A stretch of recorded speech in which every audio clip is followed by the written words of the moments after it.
Rádio Piauí.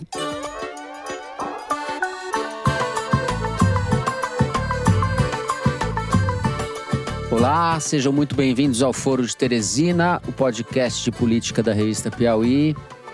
Olha, eu confio muito na palavra do presidente Hugo Motta, de que esse projeto não irá a voto, até porque, se for, cria uma crise institucional, como ele mesmo disse. Eu, Fernando de Barros e Silva, da minha casa em São Paulo, tenho a alegria de conversar com os meus amigos Ana Clara Costa e Celso Rocha de Barros, no Estúdio Rastro, no Rio de Janeiro. Olá, Ana, bem-vinda. Oi, Fernando. Oi, pessoal. China needs to make a deal with us. We don't have to make a deal with them. There's no difference between China and any other country, except they are much larger. Diga lá, Celso Casca de Bala. Fala aí, Fernando. Estamos aí, mais uma sexta-feira. Porque hoje estão calando a minha voz, mas amanhã vai ser a voz de outra pessoa que vem assim surgir contra essa prática corrupta do orçamento secreto. Mais uma sexta-feira, não é qualquer sexta-feira, o pessoal tá de feriado, sexta-feira santa, como se diz. Vamos sem mais delongas aos assuntos da semana. O caminho é longo e cheio de obstáculos, mas a pauta da anistia para os golpistas de 8 de janeiro avançou nesta semana na Câmara. O PL de Jair Bolsonaro protocolou na segunda-feira o requerimento de urgência para o projeto, com o apoio de 262 deputados, 5 a mais do que o mínimo necessário. Nada menos que 146 desses artistas, mais da metade dos que puseram seu polegar no documento, integram partidos que compõem a base do governo Lula. Isso dá uma medida da encrenca em que o país está metido.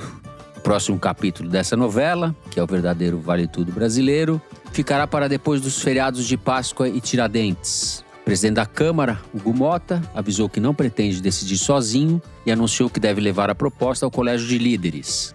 O governo, por sua vez, tenta reverter o estrago, mas hesita em partir para a retaliação dos amigos da onça do Centrão, já que a correlação de forças no Legislativo é bastante desfavorável a Lula e ainda há pela frente mais de 1 ano e meio de mandato.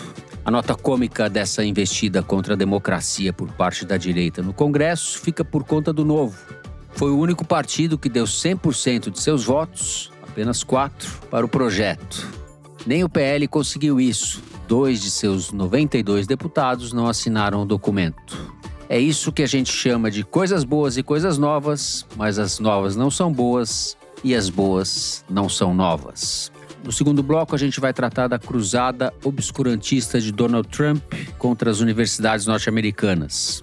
Veto às políticas de diversidade, caça aos estudantes envolvidos em protestos contra Israel, interferência nos currículos e nos processos de contratação e admissão de professores e alunos, cortes de isenções fiscais e repasse de verbas federais ameaçam as principais instituições de ensino do país. É algo sem precedentes na história dos Estados Unidos. A Universidade de Harvard reagiu, negando-se a seguir as orientações inaceitáveis da Casa Branca. Abre aspas, a universidade não abrirá mão de sua independência ou de seus direitos constitucionais. Nem Harvard, nem qualquer outra universidade privada pode permitir ser tomada pelo governo federal, fecha aspas, disse em carta endereçada a Trump, o diretor de Harvard, Alan Garber. A atitude encorajou outras instituições a seguirem o mesmo caminho, ainda que de maneira tímida. Nós vamos tratar disso e vamos atualizar também os termos da guerra comercial deflagrada por Trump. Por fim, no terceiro bloco, a gente volta ao Brasil para falar do processo de cassação de Glauber Braga, do PSOL. O deputado anunciou na tarde dessa quinta-feira o fim da greve de fome que havia iniciado no último dia 9, depois que o Conselho de Ética da Câmara recomendou a cassação do seu mandato. A decisão de Glauber foi tomada após um acordo, pelo qual o presidente da Câmara, Hugo Motta, concordou em suspender o processo por 60 dias. Na prática, isso significa que a coisa não deve ter desfecho antes de agosto, em razão do recesso parlamentar do meio do ano. A gente vai ver até lá como estarão os ânimos da tropa de choque de Arthur Lira, o grande artífice da perseguição ao deputado, que em tese estaria sendo punido por dar um pé na bunda de um provocador profissional do MBL nas dependências do Congresso. É isso, vem com a gente.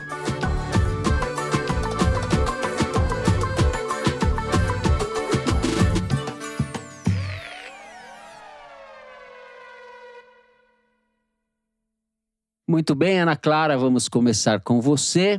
A direita se organizou. O PL conseguiu as assinaturas necessárias. Algumas semanas parecia que o assunto estava mais ou menos resolvido, que isso não ia adiante. Não foi o que aconteceu. E agora?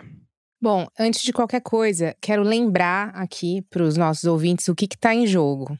Esse projeto da anistia, ele é um compêndio de pelo menos 8 projetos de lei propostos por vários deputados, a maior parte do PL, que prevê o perdão para quem praticou qualquer crime político ou eleitoral em manifestações nas estradas ou em frente a quartéis, de 30 de outubro de 22 até a aprovação da lei. E participar na concepção ampla desse projeto significa não só depredar a esplanada, mas também financiar, organizar, apoiar, endossar nas redes. Então é um perdão irrestrito.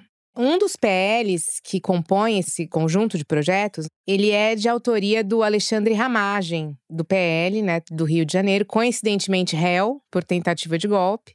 E ele prevê mudanças no Código Penal para que qualquer atentado contra o Estado Democrático de Direito só seja criminalizado se houver o emprego de violência ou grave ameaça, o que livraria de qualquer punição quem planejou, participou, foi coautor, mas acabou não executando o ato violento em si porque, sei lá, estava em Orlando, entendeu? Então, é um dispositivo praticamente chamado Jair Bolsonaro. E que, óbvio, também beneficiaria o Braga Neto e todos os autores ali, coautores. Outro PL desse conjunto sugere alguns dispositivos que limitem a competência da Justiça Eleitoral e do Poder Judiciário na apuração de crimes contra o Estado Democrático. Ou seja, quem apuraria, se não o Poder Judiciário? A Justiça Militar?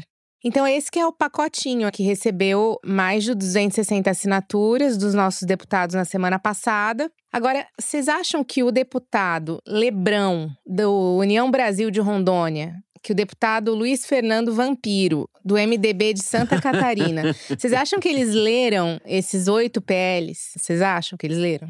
Com Luiz certeza Fernando não, Vampiro, né? Que é MDB de Santa Catarina, é isso? É. Eu pincei assim, lá na lista. Tem poesia nessa tragédia, né? Nossa Senhora. O outro quem é? O Lebrão? Lebrão, deputado Lebrão. É homenagem ao LeBron James. Será que vem de lebre? É primo do amigo do Celso, do Girão. Exato. E depois eu sugiro vocês darem um Google e olhar pra carinha deles.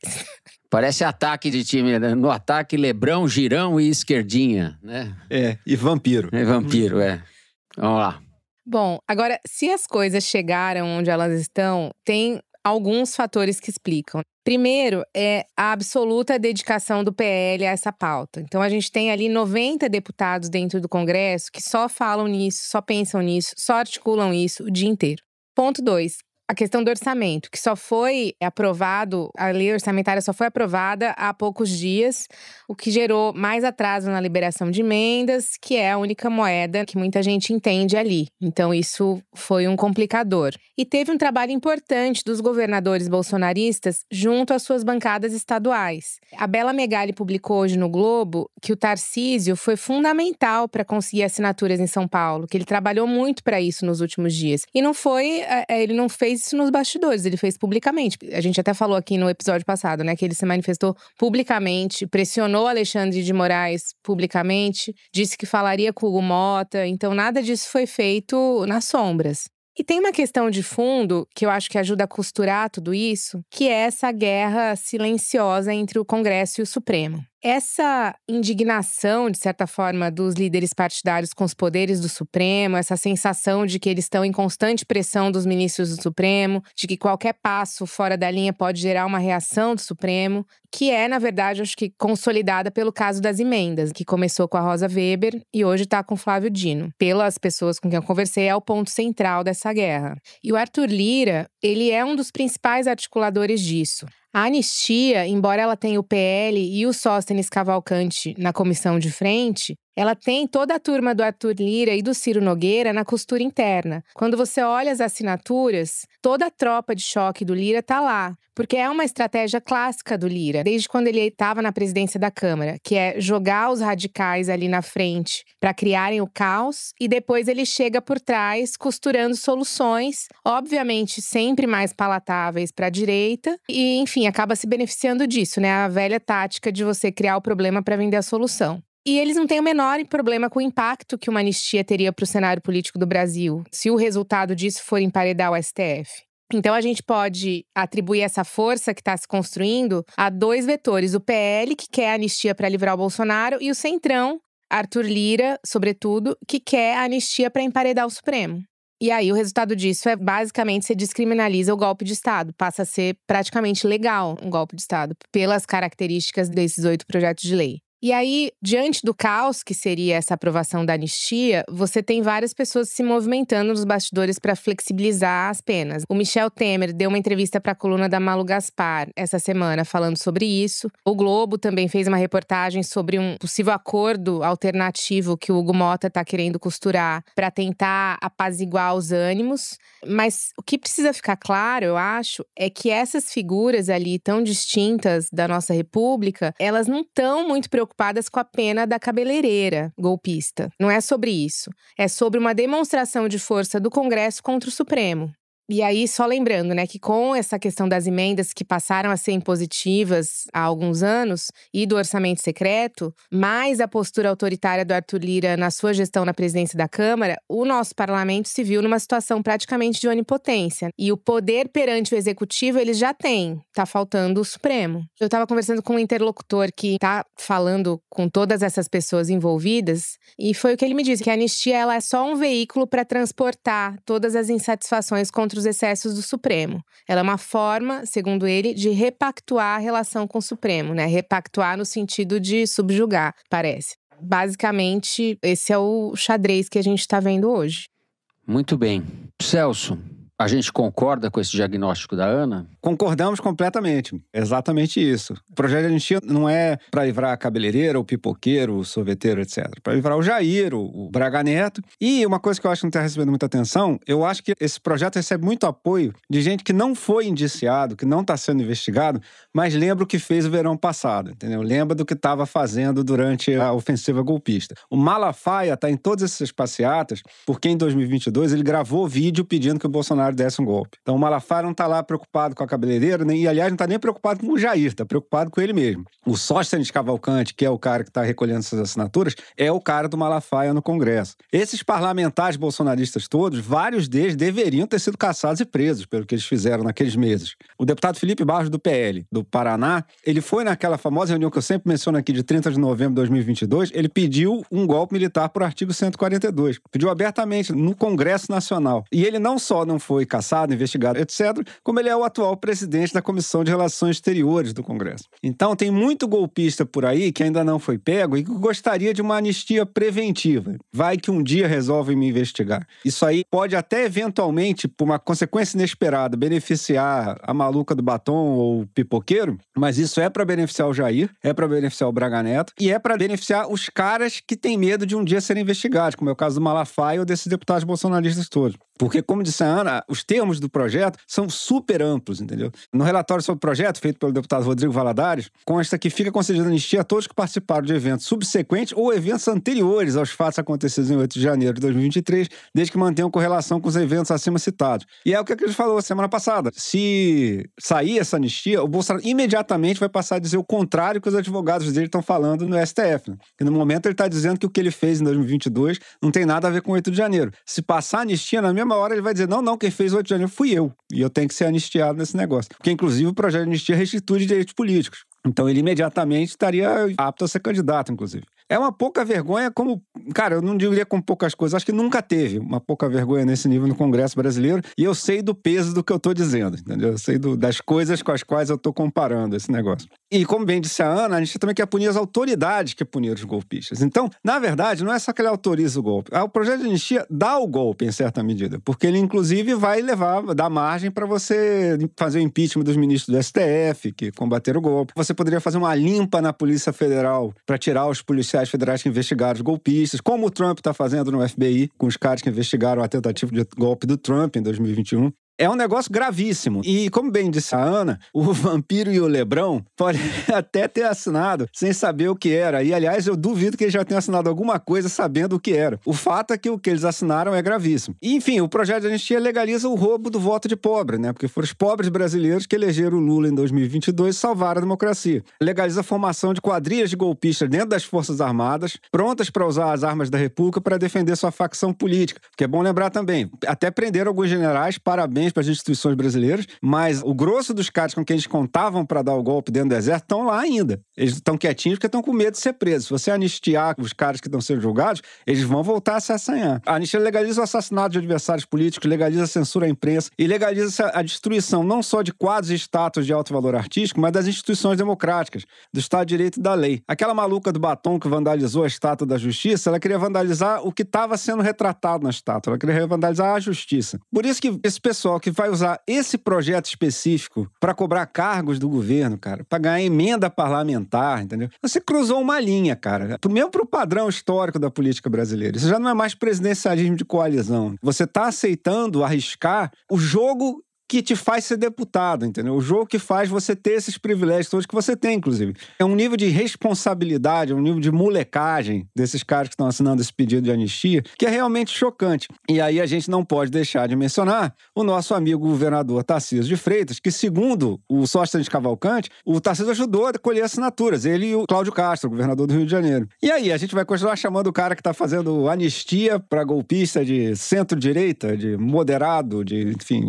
O que falta o Tarcísio fazer, entendeu? Assim. Eu fico pensando qual é o cálculo do Tarcísio aí, né? Isso é interessante porque, a rigor, é contra os interesses dele que essa anistia seja bem sucedida até o fim. É que tem muitas etapas a serem vencidas, inclusive no Senado exatamente. Ela dificilmente passa. Dificilmente, eu digo, porque no Brasil e no mundo de hoje, tudo é possível mesmo. Esse clichê de que tudo é possível se tornou verdade. Mas até onde a gente sabe, o Alcolumbre não tem nenhuma disposição de ceder a essa pauta da anistia. Então, mesmo que ela prospere na Câmara, que a urgência seja posta em votação e que ela seja aprovada, dificilmente ela passa no Senado. Se passasse no Senado, iria para a sanção do Lula ainda. O Lula poderia vetar em parte ou na íntegra, e o Congresso daí reagiria ao veto. Enfim, tem um trâmite complexo ainda para ser vencido. Mas o Tarcísio está fingindo que quer que isso vá até o fim. O que é?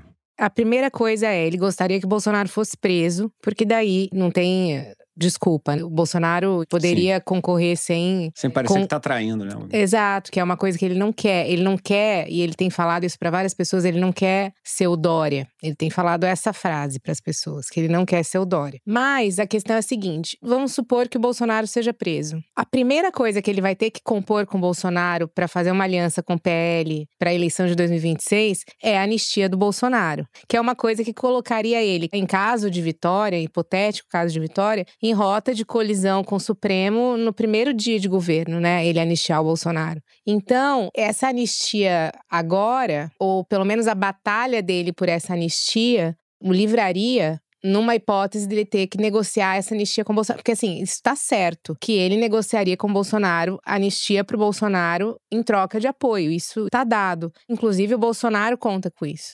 Sabe? Que uma das alternativas é essa. Agora, pro Tarcísio, na hipótese dele concorrer, né? Na hipótese dele ganhar, e aqui a gente tá falando uma futurologia louca, mas ele tá se movimentando. Ele tá fazendo uma movimentação partidária agora, neste momento, que envolve os republicanos, que envolve o PP, que envolve a criação de uma federação, que são movimentações com vistas para 2026. Então, o que ele está fazendo hoje sobre a anistia é, de certa forma, para livrá-lo desse pacote que ele teria que se comprometer no ano que vem.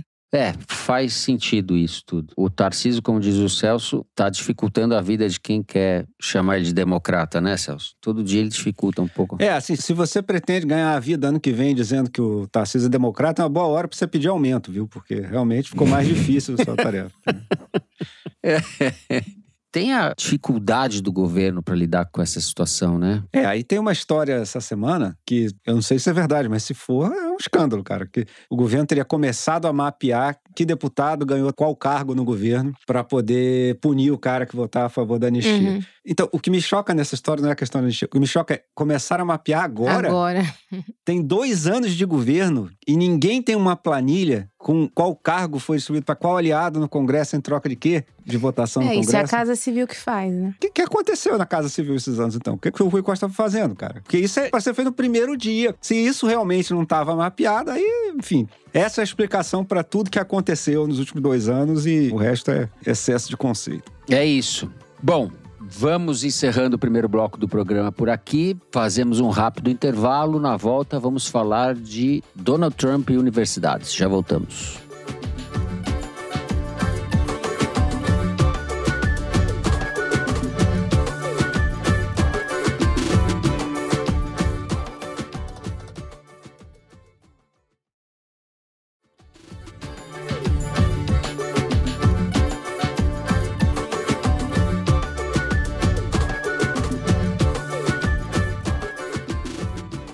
Muito bem, estamos de volta. Celso, eu mencionei as universidades e as tarifas ou a guerra comercial na abertura, mais as universidades. Mas como você não falou na semana passada, a gente ia falar de Trump, não falamos de Trump para falar de CBF, no que fizemos muito bem. Vamos começar pela guerra comercial, então, que eu sei que você tem coisas entaladas aí desde a semana passada. Exatamente.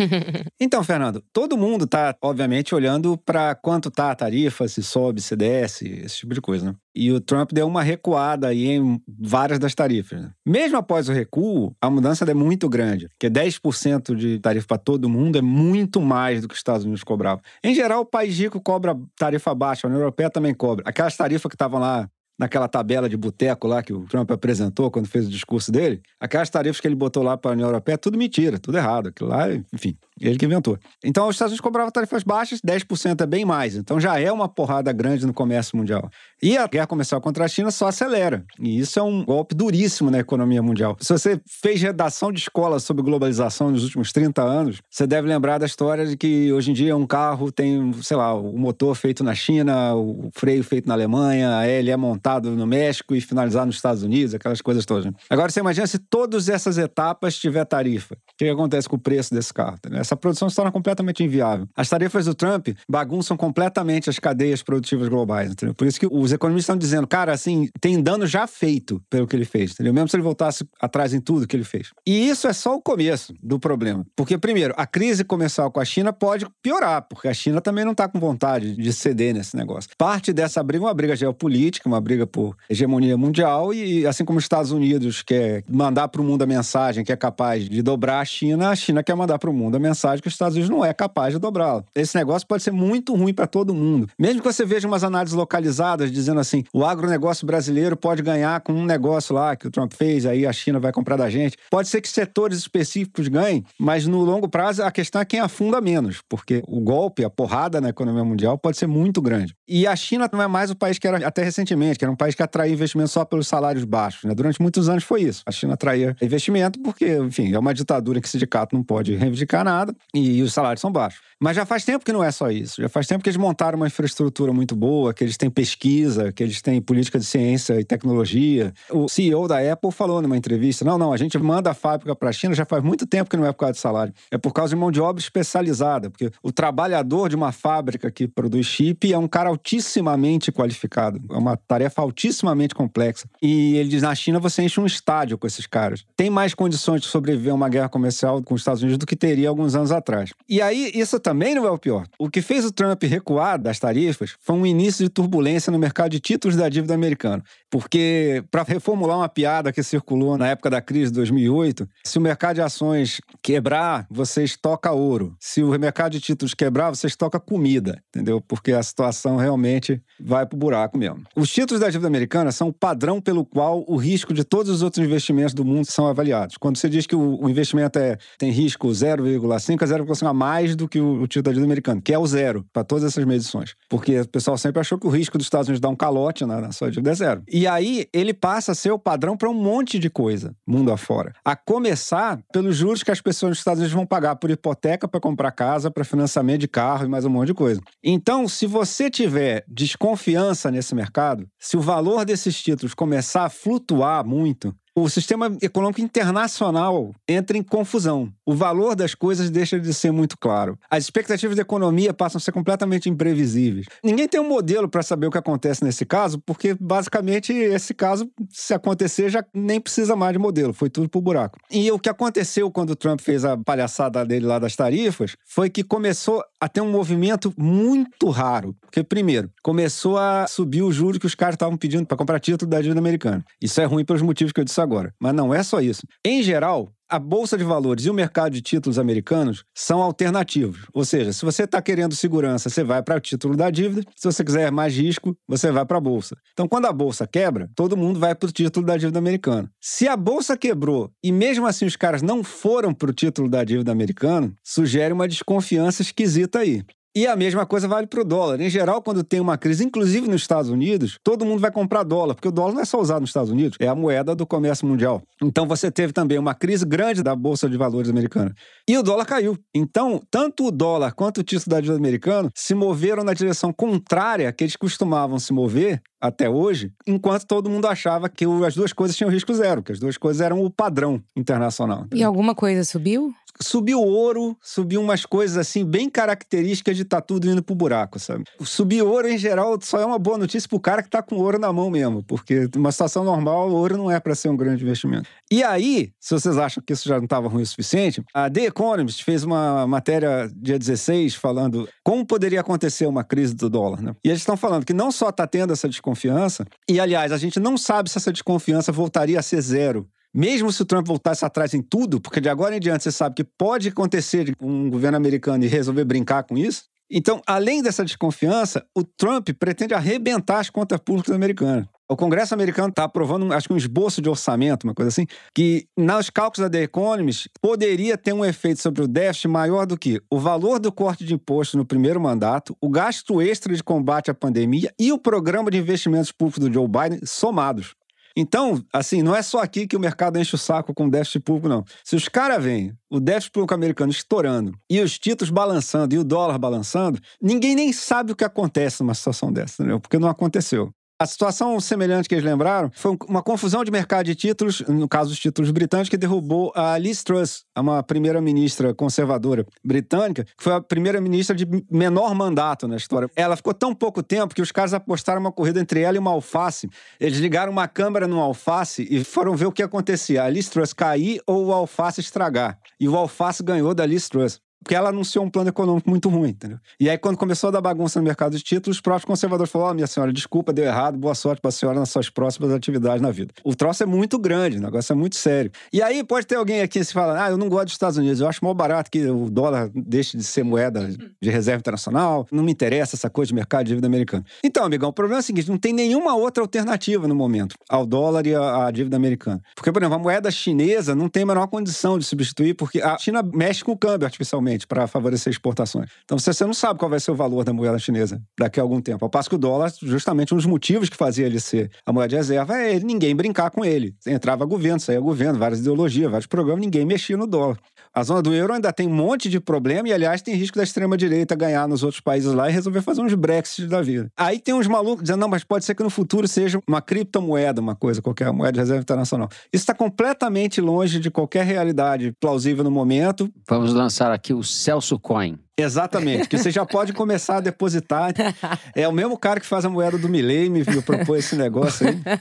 Mas no momento seria um delírio completo. Criptomoeda é um investimento altamente volátil, né? Um investimento para quem tem muito risco. Olha a moeda dos BRICS surgindo aí, ó. A moeda dos BRICS. Pois é, mas aí, assim, isso teria consequências, porque, por exemplo, o fato do dólar ser a moeda padrão do mundo tem uma vantagem e uma desvantagem para os Estados Unidos. A desvantagem, ela mantém o dólar mais valorizado do que seria o preço do dólar de mercado normal. Os exportadores americanos reclamam um pouco disso, o Trump reclama muito disso. Por outro lado, tanta gente indo lá comprar dólar, comprar título, etc., favorece, mantém os juros americanos baixos. Mais do que compensa esse problema. Se o BRICS, por exemplo, quiser fazer uma moeda, eles vão ter que começar também a pagar esse preço de ser a moeda internacional. Vai ter que ser toda uma transição, e essa transição certamente vai ser um caos.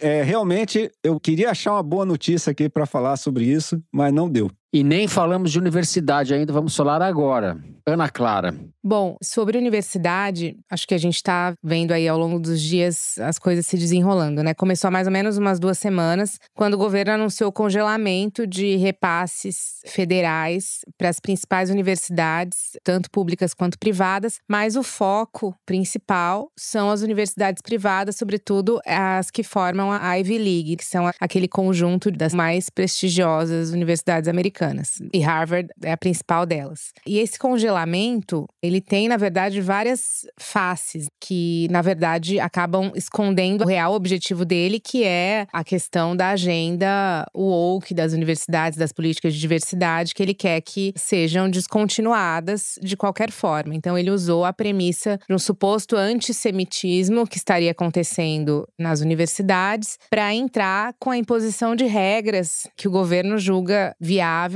para que esse suposto antissemitismo não seja perpetrado, né? E a gente tem universidades que toparam essa intervenção, como foi a Universidade de Columbia, que fica em Nova York. E, mais recentemente, a Universidade de Harvard recebeu um comunicado do governo dando uma série de regras que eles teriam que implementar, tirar a parte de pesquisa, estudo sobre o Oriente Médio, acabar com bolsas para estudantes de países do sul global ou países árabes, cortar a verba de pesquisa de assuntos que eles julgam que não são prioritários. Enfim, é uma intervenção total, praticamente. E Harvard disse que não ia aceitar. É claro que, assim, não é um rompimento total de Harvard com o governo, porque eu acho que isso não é possível. Segundo o site Semaphore, que é um site de notícias americano, eles têm alguns interlocutores tentando flexibilizar algumas coisas junto ao governo nesse momento, para que não seja um rompimento total, mas o que ficou público é que eles não vão deixar que essas regras sejam aplicadas na universidade. E por que isso pode?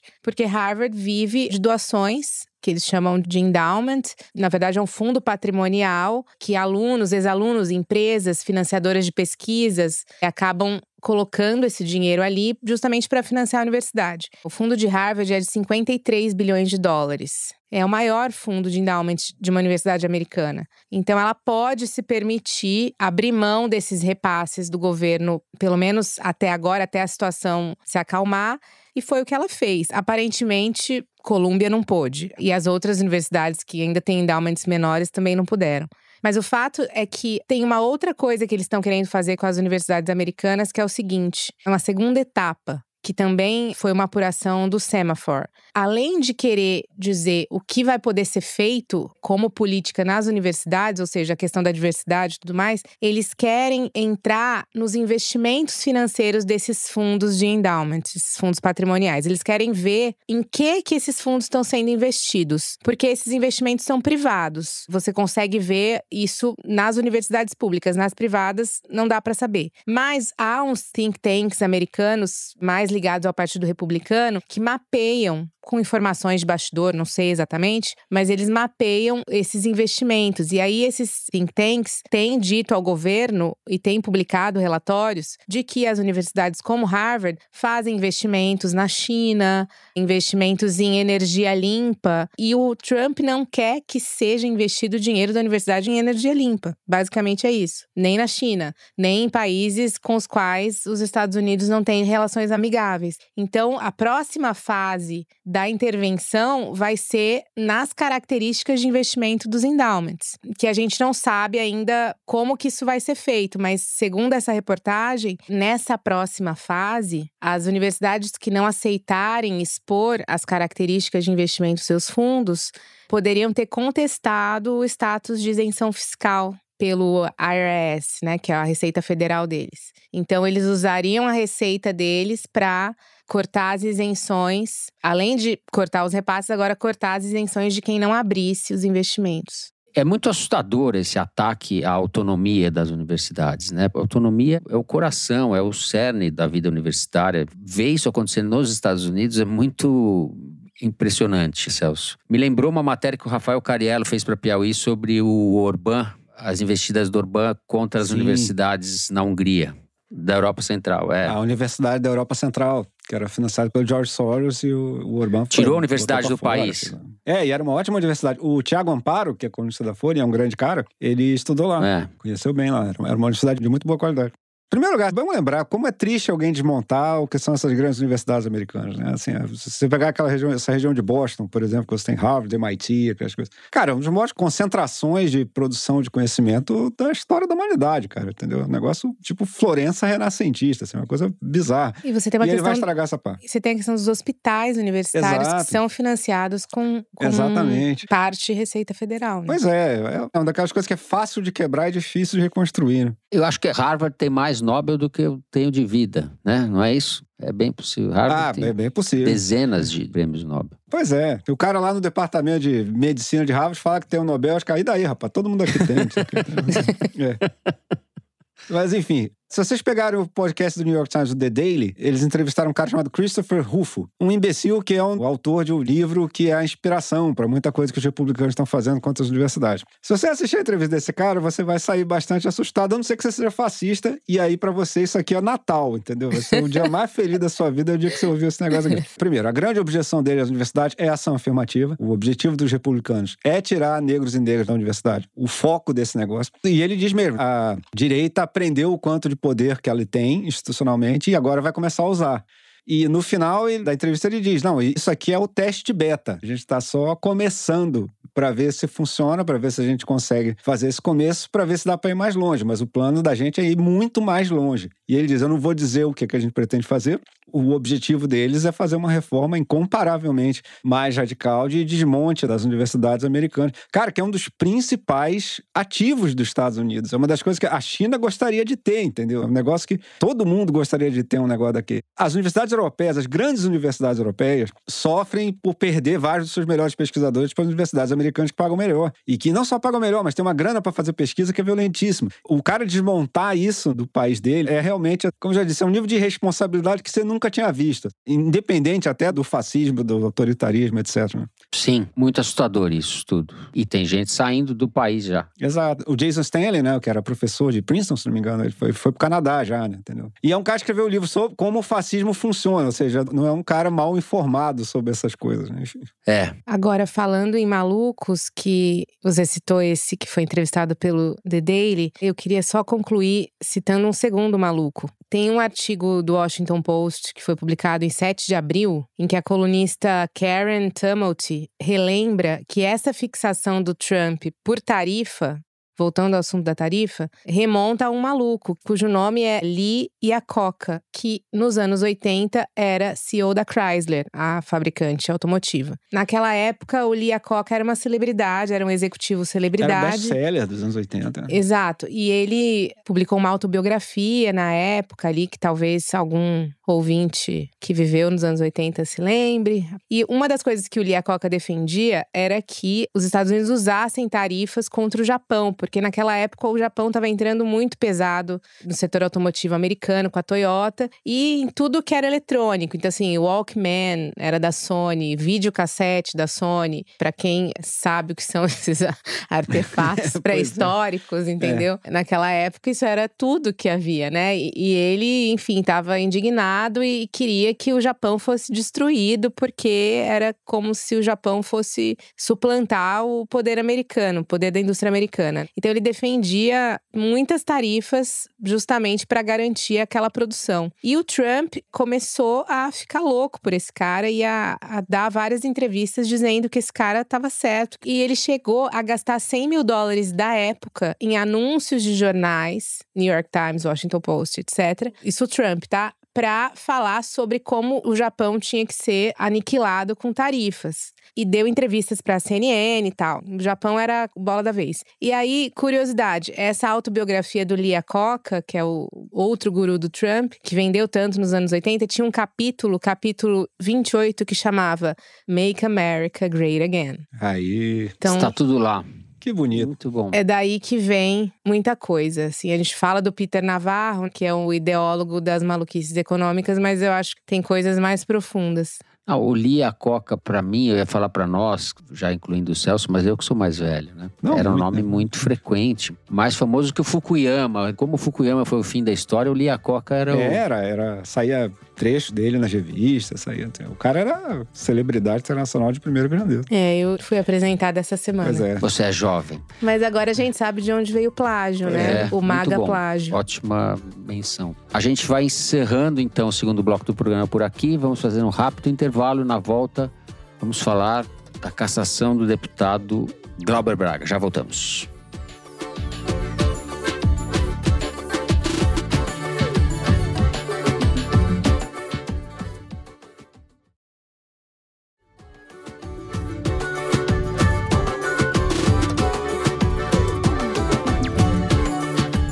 Muito bem, estamos de volta. Nós vamos abrir esse bloco com um depoimento, um áudio do repórter Pedro Tavares, da Piauí, que está fazendo uma apuração sobre o caso do Glauber. Vamos ouvir o Pedro, então.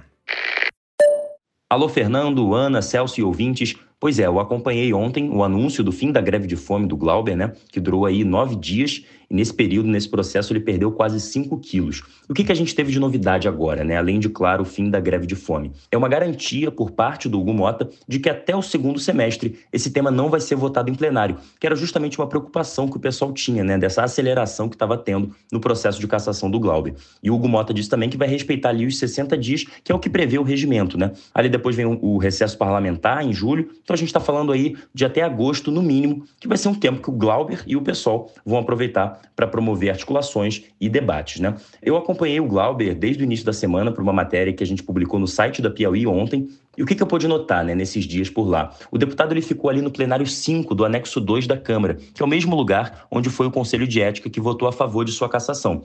Eles colocaram um colchão de solteiro ali no canto do plenário, do lado da mesa diretora, e ele ficava isolado ali naquele cantinho. E a cada 2 dias a esposa, né, a deputada federal Sâmia Bonfim, levava umas roupas para ele, novas roupas de cama. O pai e a irmã também estavam por lá, né, eles são do Rio, mas foram para Brasília para ajudar nesse processo. E ele ingeria apenas água, isotônico e aqueles suplementos de soro para reidratação. Eu passei algumas horas dentro do plenário na segunda e na terça-feira dessa semana. E eu percebi que ele recebia visitas constantes, assim, de parlamentares, alguns ministros. O senador Jacques Wagner também foi nessa semana. A Paula Corradi, a presidente do PSOL. Então sempre tinha gente no plenário. E a equipe dele aproveitou para fazer alguns eventos também para movimentar a agenda em torno do tema. Porque o Congresso estava meio vazio, né, com o feriado de Páscoa aí se aproximando. Então na segunda-feira, por exemplo, houve uma roda de samba na saída do anexo 2. Mas o Glauber não foi pelas restrições médicas, né? Ele passava a maior parte do tempo deitado, mexendo no celular, ouvindo música e vendo séries. E uma coisa curiosa que uma das médicas que estava acompanhando o Glauber aí diariamente me falou é que ela pediu para ele parar de ver a série Black Mirror. Ele estava acompanhando aí a nova temporada da série, mas isso estava mexendo muito com o psicológico dele, enfim, as cenas chocantes ali, então ela cortou Black Mirror. E outra coisa engraçada é que um servidor perguntou um dia para ele também se ele estava vendo alguma assombração ali no plenário, porque realmente ficava meio macabro ali à noite, tem uma foto preto e branco do Roberto Campos no meio, e aí ele respondeu que é mais fácil aparecer assombração de dia quando está tendo sessão do que à noite. A higiene pessoal ele fazia num banheiro que era bem próximo ali do plenário, e o banho ele tomava no vestiário que tem no subsolo. Isso também é curioso porque esse vestiário ele é utilizado pela equipe da limpeza do Congresso. E o Glauber, ele me disse que a condição do banheiro ali é muito precária. Ele até apelidou o lugar de porão do Titanic. E olha, honestamente, eu fui lá nesse banheiro e eu acredito que o porão do Titanic era mais agradável que isso. As paredes de cimento todas desgastadas ali com mofo, alguns chuveiros elétricos com a fiação à mostra, o ventilador de teto, enfim, uma situação bem precária mesmo. Os trabalhos legislativos só voltam agora na próxima terça-feira, dia 22, que é a data que o PSOL vai apresentar um recurso na CCJ. Se esse recurso for aceito, o parecer volta para o Conselho de Ética, que a partir do dia 23, no dia seguinte, vai ter um novo relator e uma nova composição. Então essa é a esperança do PSOL, né? Se não passar na CCJ, vai direto para a mesa diretora do Hugo Motta. Mas aí ele garantiu que pelo menos até o segundo semestre ele não vai trazer essa pauta em plenário. Um ponto interessante para destacar, né, é que para ele trazer o caso do Glauber, o plenário precisa primeiro votar no caso do Brazão, que já está parado há um tempo. Então, vamos aguardar. Semana que vem promete ser agitada aqui em Brasília, pessoal. Volto com vocês. Celso, com você a palavra. Como é que você está vendo esse caso?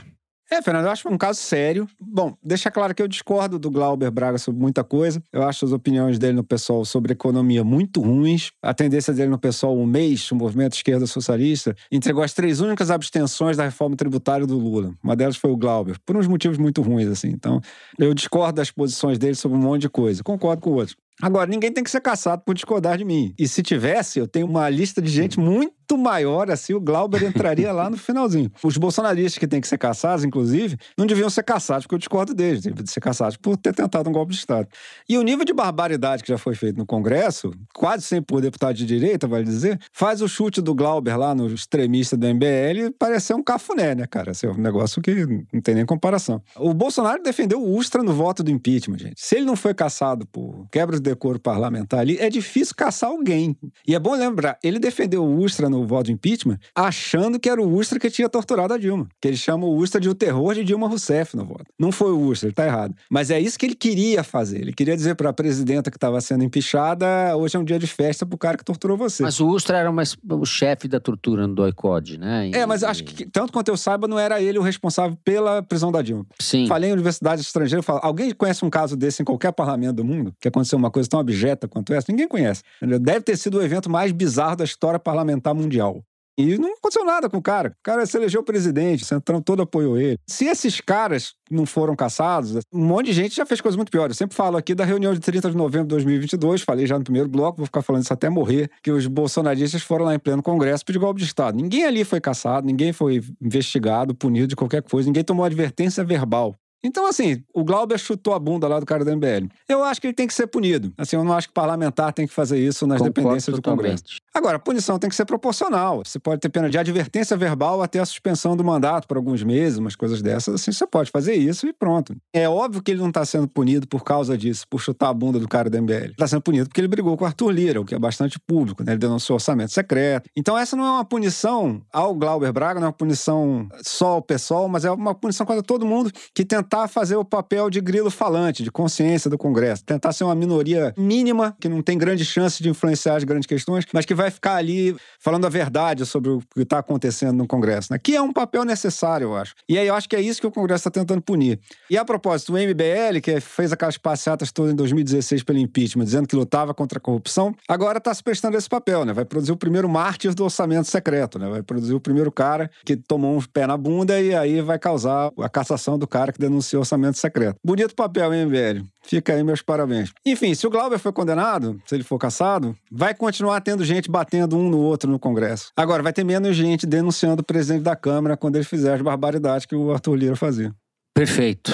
Eu assino embaixo, Ana. Eu queria falar um pouco do Arthur Lira também. Bom, sobretudo na gestão dele, a Câmara funcionou muito como corporação, em que ele se colocava um pouco como caudilho daquilo tudo, né? Ele era o chefão da Câmara. E ele nunca aceitou nenhum tipo de ataque frontal contra ele. E esses ataques realmente não aconteciam, nem pelo PT, nem pelo PCdoB ou qualquer outro partido de esquerda. Então, por isso, os ataques do Glauber Braga chamavam tanta atenção naquela época, porque eles eram únicos. Para vocês terem uma ideia, quando uma vez um deputado, sem saber que o microfone estava aberto, se referiu ao Lira com um xingamento, isso foi notícia. Porque era incomum. No auge do orçamento secreto e tudo mais, ele não sofria ataques diretos. Isso era uma característica da gestão dele.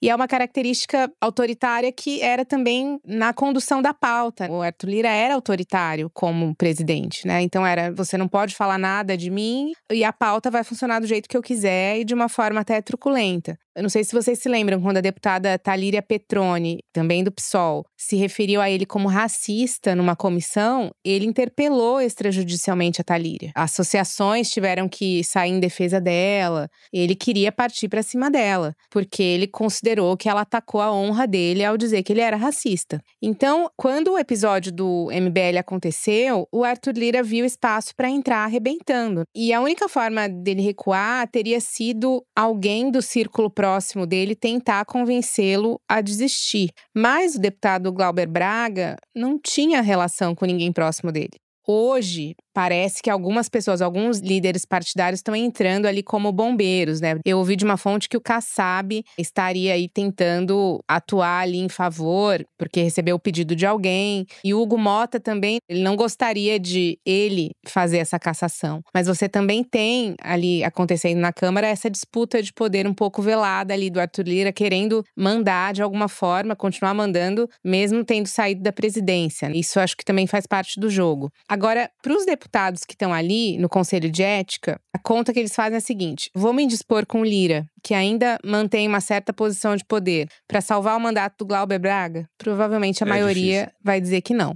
Bom, o Pedro trouxe essas informações sobre as possibilidades de tramitação da cassação, porque ainda tem o processo de cassação do Domingos Brazão, que teria que acontecer antes. E o que eu apurei é que o Lira cogita realmente atuar nos bastidores para cassar logo o Brazão, só para poder cassar o Glauber também. Caso a cassação de fato se concretize, como o Fernando falou, vai ser a primeira vez que um deputado é cassado por cometer um ato violento dentro da Câmara. O Bernardo Melo Franco, colunista do Globo, lembrou na semana passada que o relator do caso do Glauber no Conselho de Ética, o deputado Paulo Magalhães, é o mesmo que há mais de 20 anos partiu para cima do autor de um livro sobre o seu tio, o Antônio Carlos Magalhães, o ACM, dentro da Câmara, e nada aconteceu.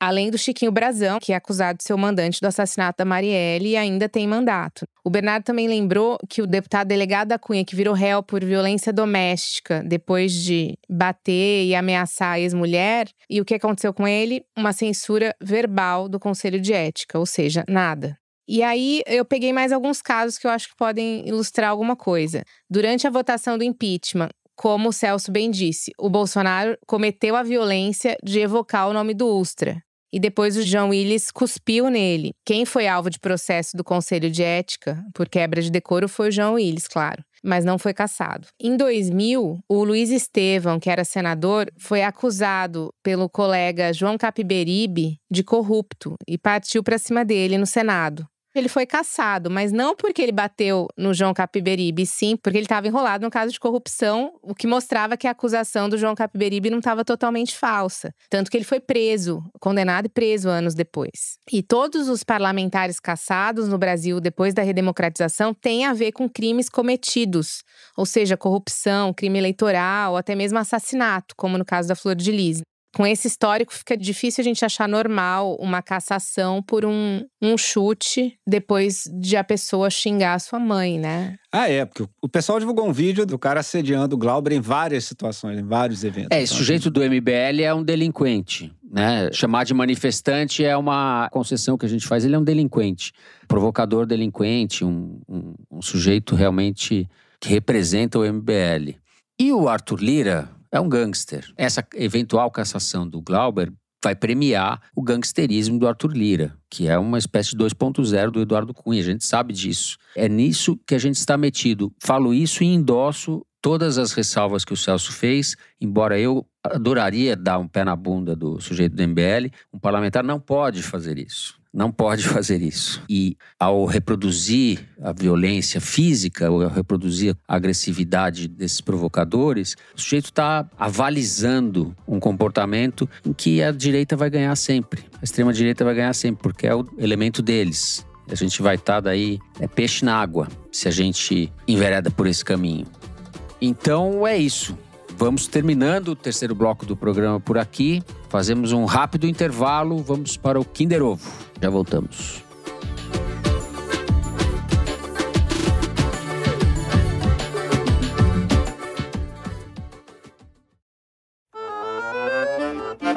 Muito bem, estamos de volta. Diretora, é a hora que você se diverte às nossas custas.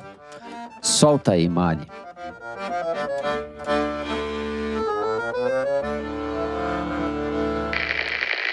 O Brasil mudou, mas como diz o Paulinho da Viola, se tudo mudou, Múcio, vamos fazer um novo bloco, mas não vamos rasgar a fantasia. Puta, sei. que voz. Vou ficar puta de ter errado. Nossa senhora, mas tá diferente a voz, eu conheço também. Quem fala, Celso Rocha de Barros, é o deputado federal Rui Falcão. Putz. Nossa. Em entrevista à CNN Brasil. Caralho. Mas o Rui Falcão tá com essa voz aveludada de William Bonner. Celso Amorim, errei o Rui Falcão. Ei, Celso. Ai, ai. Deu uma boa entrevista pro meu livro. Bom, derrota da classe operária, vamos para o Correio Elegante, o melhor momento do programa, o momento das cartinhas, o momento de vocês. E eu vou começar com a mensagem que o Vinícius Prego deixou no Spotify. Recentemente, minha esposa Ana e eu completamos 40 anos e essa semana faremos 10 anos lado a lado. Durante essa jornada, vivemos em 3 cidades e tivemos uma filha, Antônia. Diante de tantas experiências e conquistas, Ana ainda espera uma coisa: escutar o Foro em família e não cada um em seu fone. Pois bem, gostaria do apoio de vocês para comunicar o meu sim ao Foro em Família. Obrigado pelo ótimo trabalho e um abraço. Ana, é o sim do Vinícius. Legal. Pô. Foro em Família. Foro o programa da família brasileira. A Mariana Zdravka enviou o seguinte e-mail. Mariana, perdão se eu pronunciei errado o seu sobrenome. Há 4 anos eu deslizava pelo Tinder sem muitas esperanças, até que apareceu um homem lindo com uma frase de impacto no perfil. Viva o Foro de Teresina. Ai, meu Deus. Na hora pensei, meio caminho andado. Arrastei para a direita e desde então a história está sendo escrita. Essa semana comemoramos 3 anos de casados, com muito amor, risadas e, claro, episódios religiosamente ouvidos toda semana, além de um alto grau de competitividade no momento Kinder Ovo. Quero ver se eles acertaram hoje. Tenho certeza de que escutar esse recado vai ser um belo presente para o Gustavo, que além de fã do Foro, se orgulha de ser um grande acertador do Kinder Ovo. Gustavo, te amo, meu amor, e viva o Foro de Teresina. Mariana e Gustavo, que máxima essa Mariana história. e Gustavo, que legal, cara. Chegamos ao Muito bom. Tinder, tá vendo? Exato, Foro, perfil no Tinder. orgasmo total nisso daí. Ai, meu Deus, socorro. Com essa voz, Fernando, difícil, hein? Exato. Ouvindo essa imitação é difícil. Difícil orgasmo total é a Rigo Barnabé, né? Tem a música Orgasmo Total. Orgasmo Total. Vamos lá.